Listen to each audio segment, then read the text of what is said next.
শেখ হাসিনার বিরুদ্ধে রায়ের তারিখ ঘোষণা কাল। ট্রাইব্যুনালে নিরাপত্তা জোরদার। ঢাকা, গাজীপুর ও আশুলিয়ায় বাসে দুর্বৃত্তদের আগুন। সতর্ক অবস্থায় আইন শৃঙ্খলা বাহিনী। গণভোটের আড়ালে পরাজিত শক্তিকে পুনর্বাসনের ষড়যন্ত্র চলছে কিনা প্রশ্ন তারেক রহমানের। বললেন, কোন নির্দিষ্ট দলের এজেন্ডা বাস্তবায়নে জুলাই অভ্যুত্থান হয়নি। 16 নভেম্বরের মধ্যে দাবি না মানলে প্রধান উপদেষ্টার বাসভবনের সামনে অবস্থান কর্মসূচি ঘোষণা। জামায়াত সহ 8 দল। নাশকতা ঠেকাতে রাজপথে থাকবে কাল। জাতির জন্য একটি ঐতিহাসিক মুহূর্ত হবে এবারের নির্বাচন। প্রস্তুতি নিচ্ছে সরকার, বলেছেন প্রধান উপদেষ্টা। কাল জাতির উদ্দেশ্যে ভাষণ। অন্তর্বর্তী সরকারের মেয়াদে বাস্তবায়ন হচ্ছে না নতুন পে কমিশন, জানালেন অর্থ উপদেষ্টা। সরকারি কর্মকর্তা কর্মচারীদের ধৈর্য ধরার আহ্বান। দেখছিলেন ক্রাউন 7 সংবাদ শিরোনাম, এবার বিস্তারিত। জুলাই হত্যার ঘটনায় মানবতা বিরোধী অপরাধের মামলায় ক্ষমতাচ্যুত প্রধানমন্ত্রী শেখ হাসিনা সহ 3 জনের বিরুদ্ধে আগামীকাল রায়ের দিন ঘোষণা করবে আন্তর্জাতিক অপরাধ ট্রাইব্যুনাল। স্বচ্ছ ও স্বাভাবিক প্রক্রিয়ায় বিচার চলছে জানিয়ে রায়ে অভিযুক্তদের সর্বোচ্চ সাজার প্রত্যাশা ব্যক্ত করেছেন প্রসিকিউটর মিজানুল ইসলাম। অপ্রীতিকর ঘটনা এড়াতে এরই মধ্যে ট্রাইব্যুনালে নিরাপত্তা ব্যবস্থা জোরদার করা হয়েছে। সকালে ট্রাইব্যুনাল এলাকা পরিদর্শন করেন আইজিপি বাহারুল আলম। গ্যালমান শফির রিপোর্ট। জুলাই আগস্টের অভ্যুত্থানে হত্যা, গণহত্যা সহ মানবতা বিরোধী অপরাধের অভিযোগে সাবেক প্রধানমন্ত্রী শেখ হাসিনা, সাবেক স্বরাষ্ট্রমন্ত্রী আসাদুজ্জামান খান কামাল ও সাবেক আইজিপি আবদুল্লাহ আল মামুনের বিরুদ্ধে করা এই মামলার বিচার প্রক্রিয়া শেষে বিচারপতি গোলাম মর্তুজা মজুমদারের নেতৃত্বাধীন ট্রাইব্যুনাল 1 রায়ের তারিখ ঘোষণার জন্য 13 নভেম্বর দিন ধার্য করেন। রায়ের দিন ধার্যকে কেন্দ্র করে আন্তর্জাতিক অপরাধ ট্রাইব্যুনালের নিরাপত্তা জোরদার করা হয়েছে। বুধবার সকালে ট্রাইব্যুনাল ও আশপাশের নিরাপত্তা ব্যবস্থা ঘুরে দেখেন পুলিশের মহাপরিদর্শক। ট্রাইব্যুনাল প্রাঙ্গণে গণমাধ্যমের সাথে কথা বলেন প্রসিকিউটর মিজানুল ইসলাম। অভিযোগ করেন, বিচারকে প্রশ্নবিদ্ধ করতে সরকারের বিরুদ্ধে নানা অপপ্রচার চালাচ্ছে আওয়ামী লীগ। জাতিসংঘের আবেদনে ওনারা কি বলছেন যে এই আদালতের কার্যক্রম ঠিকভাবে পরিচালিত হচ্ছে না। কেন ঠিকভাবে পরিচালিত হচ্ছে না তা আমার কাছে বোধগম্য নয়। কারণ হচ্ছে এই আইনটা তৈরি করেছিলেন মরহুম শেখ মুজিবুর রহমান সাহেবের পার্লামেন্টে। তো তাদের তৈরি করা আইন এবং অনুপস্থিতিতে কিভাবে বিচার চলবে সেই প্রক্রিয়াটা তারাই তৈরি করেছেন। তো সেইখানে সেই প্রক্রিয়া অনুসরণ করে বিচার কার্যক্রম পরিচালিত হচ্ছে। এখন এই ক্ষেত্রে অনিয়ম কি হচ্ছে সেটা যদি ধরাতে হয় তাহলে আসামিকে উপস্থিত হতে হবে। উপস্থিত হয়ে আবেদন করে বলতে হবে যে এইখানে এই অনিয়ম হচ্ছে, এখানে এই অনিয়ম হচ্ছে, এখানে অনিয়ম। পলাতক আসামি পক্ষে অন্য কোনো ব্যক্তি কোনো কথা বলার সুযোগ নাই, শুধুমাত্র স্টেট ডিফেন্স লয়ার ছাড়া। কারণ নিয়ন্ত্রণাধীন হয়ে নয়, ট্রাইব্যুনাল স্বাধীনভাবে কাজ করছে জানিয়ে রায়ে ন্যায় বিচারের প্রত্যাশা ব্যক্ত করেন এই প্রসিকিউটর। ট্রাইব্যুনাল আইন দ্বারা নিয়ন্ত্রিত, সংবিধান দ্বারা গ্যারান্টি দেওয়া হয়েছে। এই আইন দ্বারা এবং সংবিধানের গ্যারান্টি ক্লজ দ্বারা যে ট্রাইব্যুনাল পরিচালিত হচ্ছে তা কোনোভাবেই কোনো বৈদেশিক ট্রাইব্যুনাল বা সংস্থা বা সরকার কারো দ্বারা নিয়ন্ত্রিত নয়। বিচারের ক্ষেত্রে বিচারকগণ স্বাধীন, স্বচ্ছ এবং স্বাভাবিক প্রক্রিয়ায় বিচার অনুষ্ঠিত হচ্ছে। এটা একটা প্রোপাগান্ডার অংশ হিসাবে, সরকারের বিরুদ্ধে প্রোপাগান্ডার অংশ হিসাবে তারা এটা পরিচালনা। আমি থ্রেট টু জাস্টিস মনে করি না, তবে তারা এই বিচারকে বাধাগ্রস্ত করার জন্য এটা করছে, এটুকু বলতে পারি। এদিকে চানখারপুলে 6 জনকে হত্যার মামলায় তদন্তকারী কর্মকর্তা সর্বশেষ সাক্ষী হিসেবে আংশিক সাক্ষ্য দিয়েছেন ট্রাইব্যুনাল 1-এ। গ্যালমান শফি, বাংলা ভিশন, ঢাকা। বিচার প্রক্রিয়া শেষে রায়ের দিন নির্ধারণের অপেক্ষায় শেখ হাসিনা সহ 3 জনের বিরুদ্ধে করা মানবতা বিরোধী অপরাধের মামলা। প্রায় 9,000 পৃষ্ঠার তদন্ত প্রতিবেদনে শেখ হাসিনার পক্ষে রাষ্ট্রনিযুক্ত আইনজীবী 28 দিনে 54 জনের সাক্ষ্য। ট্রাইব্যুনালের প্রথম রাজসাক্ষী আর এজলাস থেকে বিচার কার্যক্রম সরাসরি সম্প্রচার। কেমন ছিল আলোচিত এই মামলার বিচার প্রক্রিয়া? বিস্তারিত নাবিল জাহাঙ্গীরের প্রতিবেদনে। জাতিসংঘের প্রতিবেদন অনুযায়ী জুলাই আগস্টের গণ অভ্যুত্থান ঠেকাতে 1400 ছাত্র জনতাকে নির্মমভাবে হত্যা করে তৎকালীন আওয়ামী লীগ সরকার। আহত ও পঙ্গুত্ব বরণ করেন আরও 25,000। ছাত্র জনতার প্রবল আন্দোলনের মুখে শেষ পর্যন্ত 2024 সালের 5 আগস্ট ভারতে পালিয়ে যান শেখ হাসিনা। আওয়ামী সরকারের পতনের পর আন্তর্জাতিক অপরাধ ট্রাইব্যুনাল পুনর্গঠন করা হয়। সিদ্ধান্ত হয় সেখানেই হবে জুলাই আগস্টের মানবতাবিরোধী অপরাধের বিচার।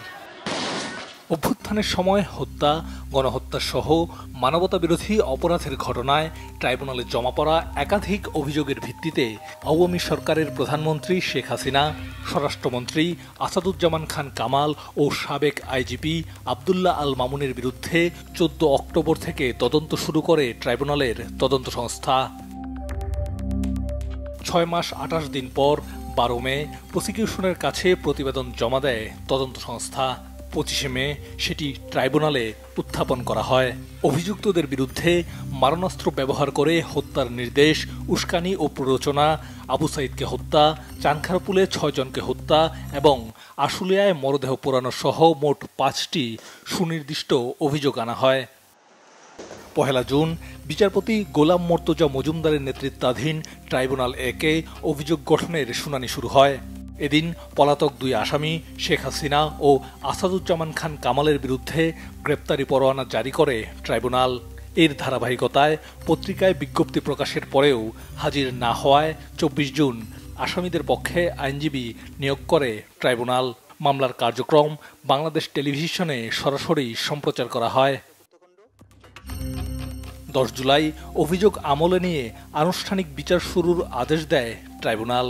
এদিন সাবেক আইজিপি চৌধুরী আবদুল্লাহ আল মামুন তার অপরাধের দায় স্বীকার করে রাজসাক্ষী হওয়ার ইচ্ছা পোষণ করেন।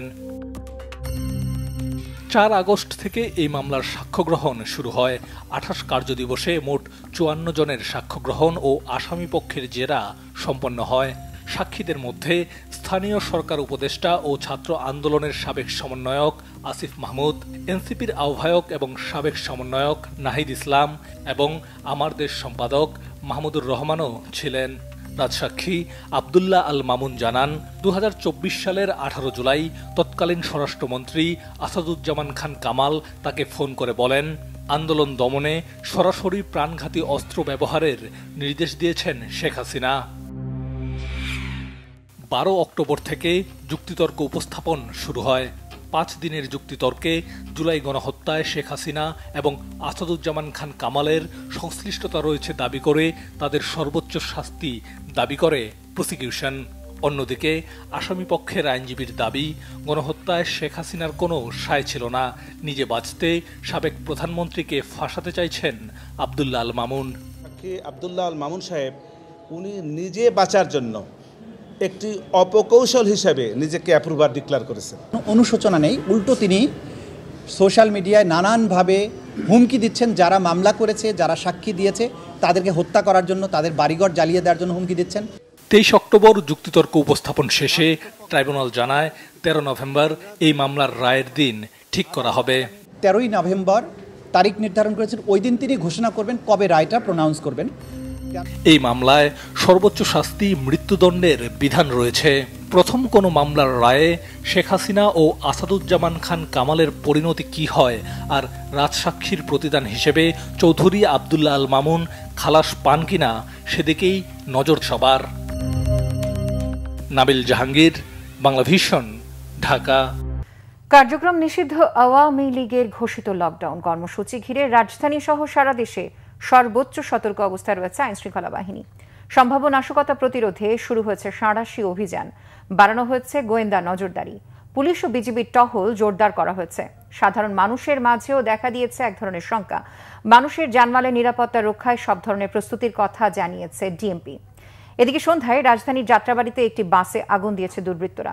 বিস্তারিত মোবাশ্বের আহমেদের প্রতিবেদনে। আওয়ামী লীগের ডাকা 13 নভেম্বরের কর্মসূচি ঘিরে রাজধানীর বিভিন্ন স্থানে নাশকতার ঘটনা ঘটেছে। মঙ্গলবার সন্ধ্যায় বাসে আগুন ও রাতে গুলিস্তান, কারওয়ান বাজার সহ একাধিক স্থানে ককটেল বিস্ফোরণ হয়। অনাকাঙ্ক্ষিত পরিস্থিতি এড়াতে বুধবার সকাল থেকেই আইনশৃঙ্খলা বাহিনীর পাশাপাশি বিজিবি মোতায়েন করা হয়েছে শহরের গুরুত্বপূর্ণ স্থানে।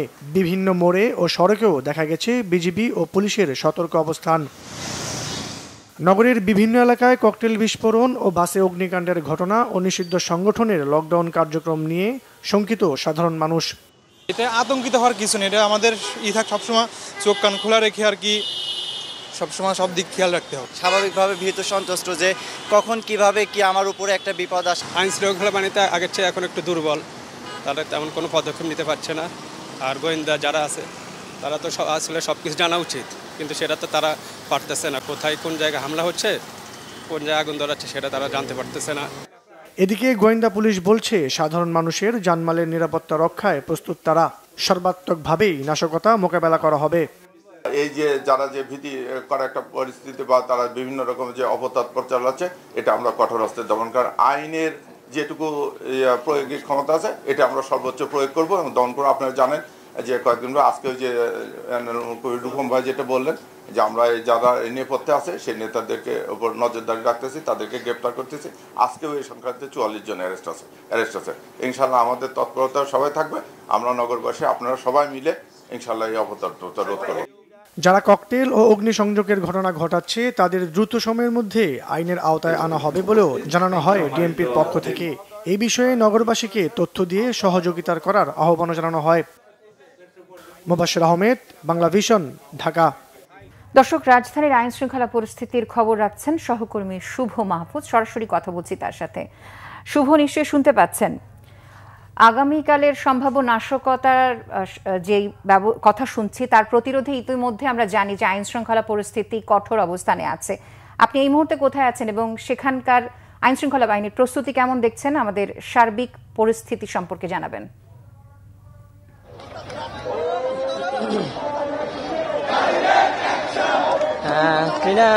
আগামীকালকে মানবতা বিরোধী অপরাধের রায়কে কেন্দ্র করে যে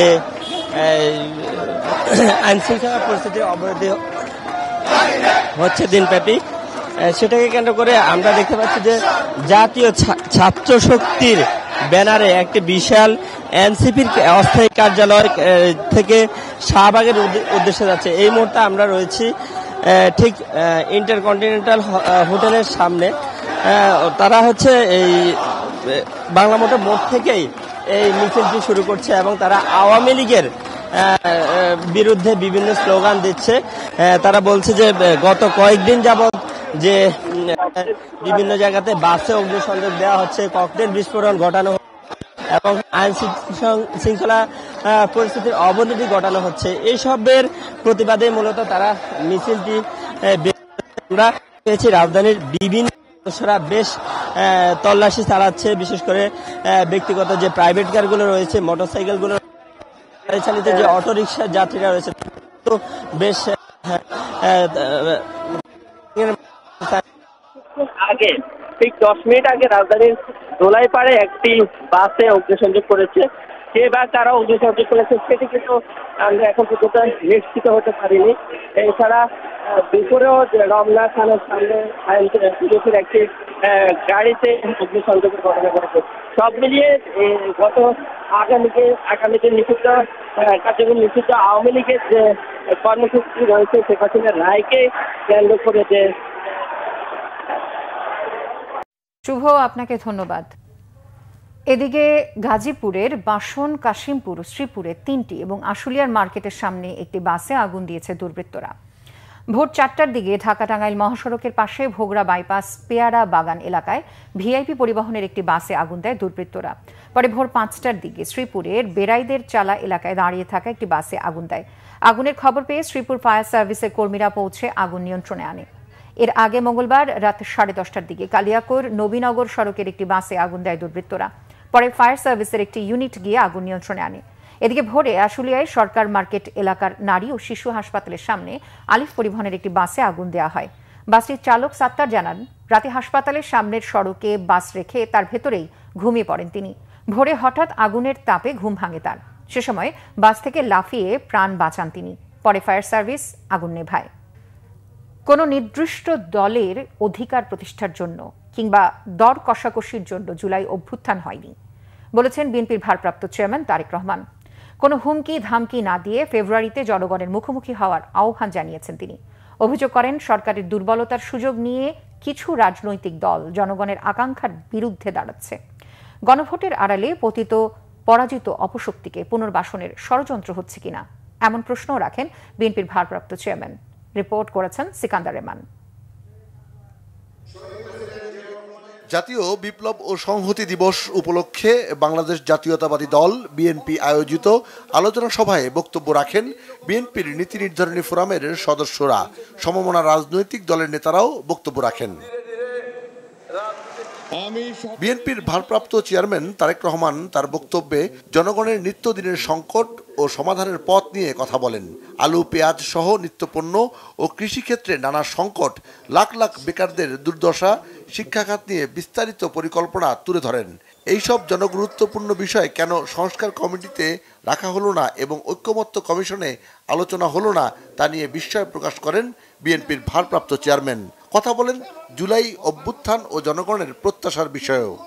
শুধুমাত্র জুলাই আগস্টেই শহীদ হয়েছেন ১৫০০-এরও বেশি মানুষ। ফ্যাসিবাদ পতনের আন্দোলনে ছাত্র, জনতা, নারী, পুরুষ, কৃষক, শ্রমিক, সকল শ্রেণী পেশার মানুষ কেন রাজপথে সেদিন নেমে এসেছিলেন আমাদের জানা থাকা দরকার।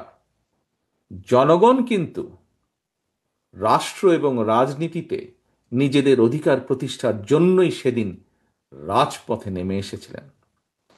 একজন রাজনৈতিক কর্মী হিসাবে আমি মনে করি অবশ্যই কোনো একটি নির্দিষ্ট রাজনৈতিক দল বা গোষ্ঠীর অধিকার প্রতিষ্ঠা কিংবা রাজনৈতিক দর কষাকষির করার সুযোগ সৃষ্টি করে দেওয়ার জন্য হাজারো লাখো মানুষ রাজপথে জীবন বিলিয়ে দেয়নি। তারেক রহমান জানান, দেশের ব্যাংকিং সেক্টর এখনো ঘুরে দাঁড়াতে পারেনি। মূলধন ঘাটতিতে রয়েছে অনেক ব্যাংক। রপ্তানি আয় ও রেমিটেন্স এখন দেশের অন্যতম আয়ের খাত। গণভোটের আড়ালে পরাজিত শক্তিকে রাজনীতিতে পুনর্বাসনের ষড়যন্ত্র হচ্ছে কিনা এমন প্রশ্নও করেন তিনি। এখনই সবার কাছে স্পষ্ট, ফ্যাসিবাদ বিরোধী আন্দোলনে একটা দল ফ্যাসিবাদের নিষ্ঠুরতা থেকে নিজেদেরকে বাঁচাতে গিয়ে, যেটি তাদের বিভিন্ন পর্যায়ের নেতৃবৃন্দ অনেক সময় বিভিন্ন জায়গায় উল্লেখ করেছে, যে নিজেদেরকে বাঁচাতে গিয়ে তারা ফ্যাসিবাদের ছাতার নিচে আশ্রয় নেওয়ার কৌশল অবলম্বন করেছিল। সেই পতিত পরাজিত পলাতক স্বৈরাচার একইভাবে ফ্যাসিবাদ বিরোধী আন্দোলনে থাকা সেই দলটির ছাতার নিচে আশ্রয় নিয়েছে কিনা মনে হয় এটি আমাদের সকলের দেখার বা ভাবার সময় এসছে। গণভোটের আড়ালে পতিত পরাজিত পলাতক অপশক্তিকে রাষ্ট্র রাজনীতিতে পুনর্বাসনের সুযোগ করে দেয়া হচ্ছে কিনা। জুলাই সনদে যা যা সই করেছে বিএনপি তা মেনে চলবে বলেও জানান ভারপ্রাপ্ত চেয়ারম্যান। অন্তর্বর্তীকালীন সরকারের কাছে তিনি প্রশ্ন রাখেন, সরকার কি একটি রাজনৈতিক দলের আকাঙ্ক্ষা বাস্তবায়ন করবে নাকি ফেব্রুয়ারিতে নির্বাচন করবে? দেশের গণতান্ত্রিক সিকান্দার রেমান, বাংলাভিশন, ঢাকা। দেশে সন্ত্রাস দমনের সরকারকে কঠোর ভূমিকা নেয়ার আহ্বান জানিয়েছেন বিএনপি। দলের চেয়ারপারসনের গুলশান কার্যালয়ে ইউরোপীয় ইউনিয়নের রাষ্ট্রদূতের সাথে বিএনপি মহাসচিবের এক বৈঠক শেষে আহ্বান জানান বিএনপি স্থায়ী কমিটির সদস্য আমির খসরু মাহমুদ চৌধুরী।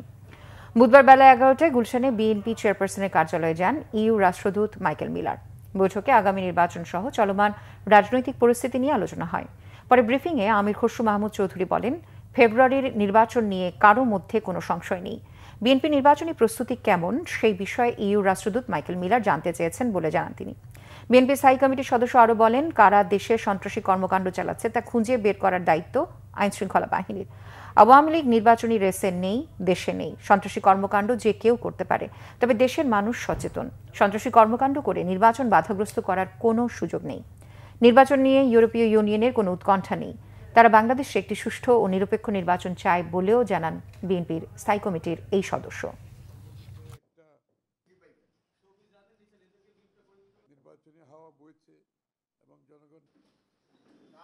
যারা নির্বাচনী রেসের মধ্যে নাই, যারা দেশেই নাই, সুতরাং যাদের কর্মকাণ্ড স্থগিত আছে, এরকম ওরা এখন সন্ত্রাসী কর্মকাণ্ড তো অনেকেই করতে পারে।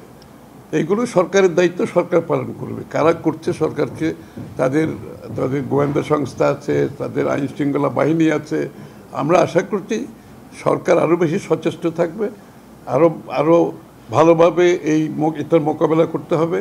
তার মাধ্যমেই আমরা নির্বাচনের দিকে যাব।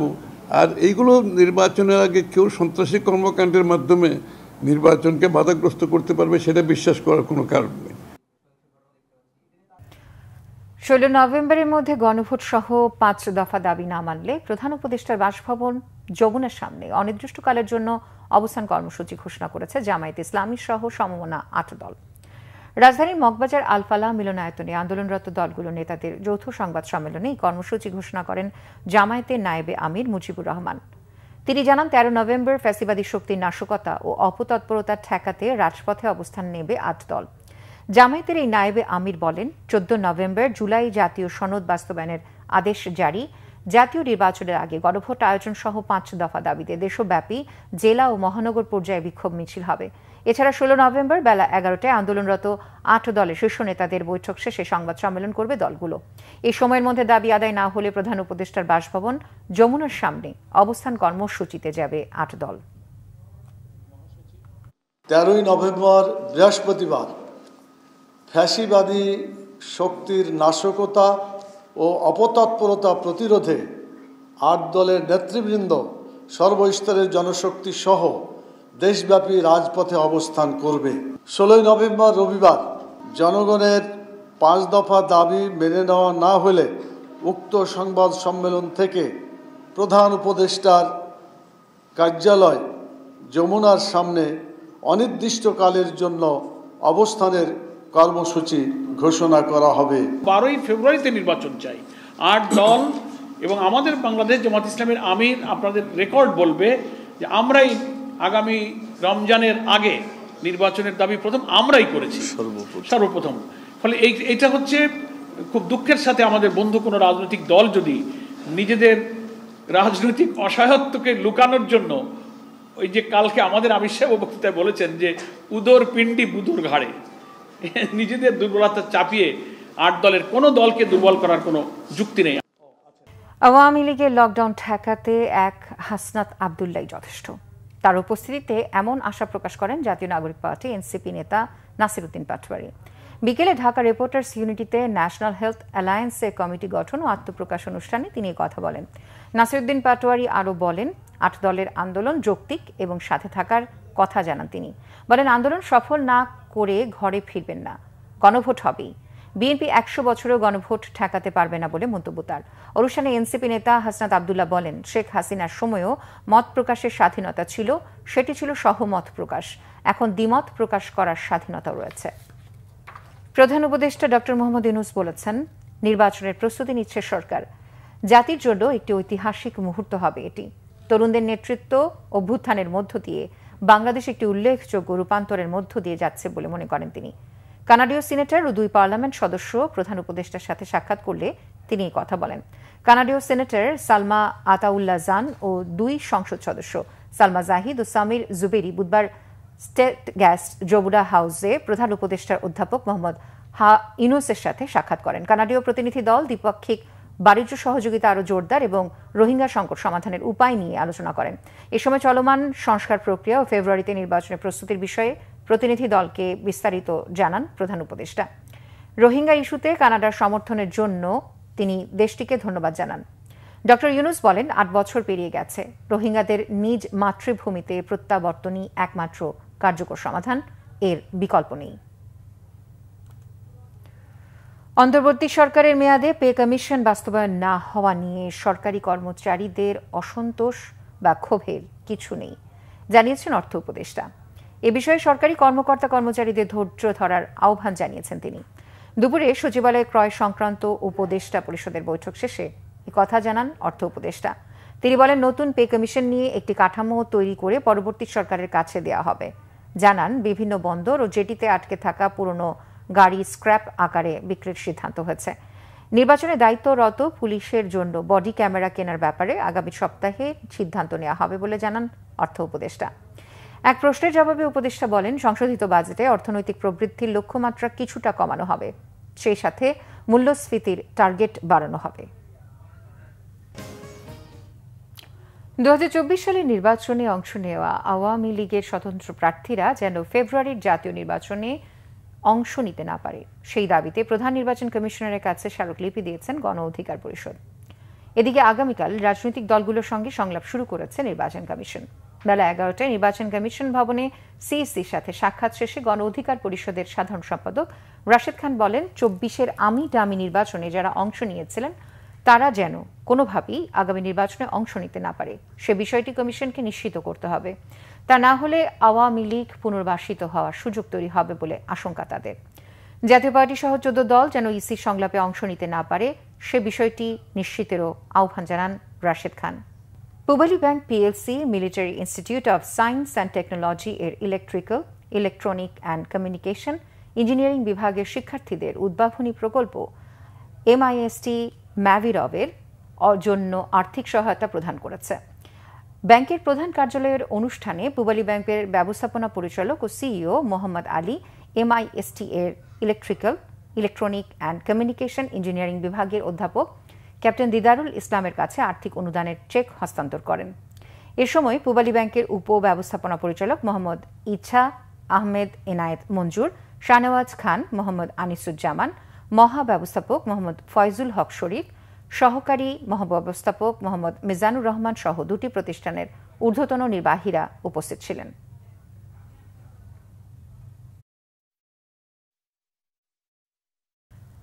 ইস্ট বেঙ্গল রেজিমেন্টের প্রতিষ্ঠাতা মেজর মোহাম্মদ আব্দুল গনি স্বাধীনতার প্রথম স্বপ্নদ্রষ্টা ছিলেন বলে মন্তব্য করেছেন সাবেক সেনা কর্মকর্তারা। সামরিক বাহিনীতে ইস্ট বেঙ্গল রেজিমেন্টের প্রতিষ্ঠার মধ্য দিয়ে তিনি এই স্বপ্ন বলেছিলেন বলে মনে করেন তারা।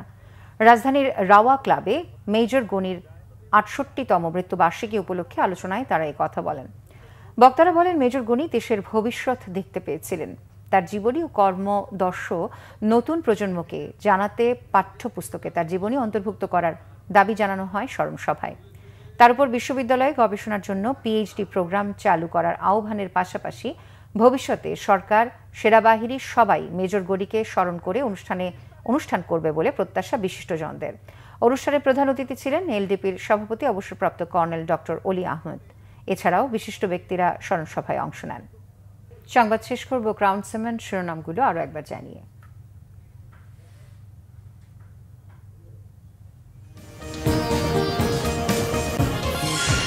শেখ হাসিনার বিরুদ্ধে রায়ের তারিখ ঘোষণা কাল। ট্রাইব্যুনালে নিরাপত্তা জোরদার। ঢাকা, গাজীপুর ও আশুলিয়ায় বাসে দুর্বৃত্তদের আগুন। সতর্ক অবস্থায় আইন শৃঙ্খলা বাহিনী। গণভোটের আড়ালে পরাজিত শক্তিকে পুনর্বাসনের ষড়যন্ত্র চলছে কিনা প্রশ্ন তারেক রহমানের। বললেন, কোন নির্দিষ্ট দলের এজেন্ডা বাস্তবায়নে জুলাই অভ্যুত্থান হয়নি। 16 নভেম্বরের মধ্যে দাবি না মানলে প্রধান উপদেষ্টার বাসভবনের সামনে অবস্থান কর্মসূচি ঘোষণা। জামায়াত সহ 8 দল। নাশকতা ঠেকাতে রাজপথে থাকবে কাল। জাতির জন্য একটি ঐতিহাসিক মুহূর্ত হবে এবারের নির্বাচন। প্রস্তুতি নিচ্ছে সরকার, বলেছেন প্রধান উপদেষ্টা। কাল জাতির উদ্দেশ্যে ভাষণ। অন্তর্বর্তী সরকারের মেয়াদে বাস্তবায়ন হচ্ছে না নতুন পে কমিশন, জানালেন অর্থ উপদেষ্টা। সরকারি কর্মকর্তা কর্মচারীদের ধৈর্য ধরার আহ্বান।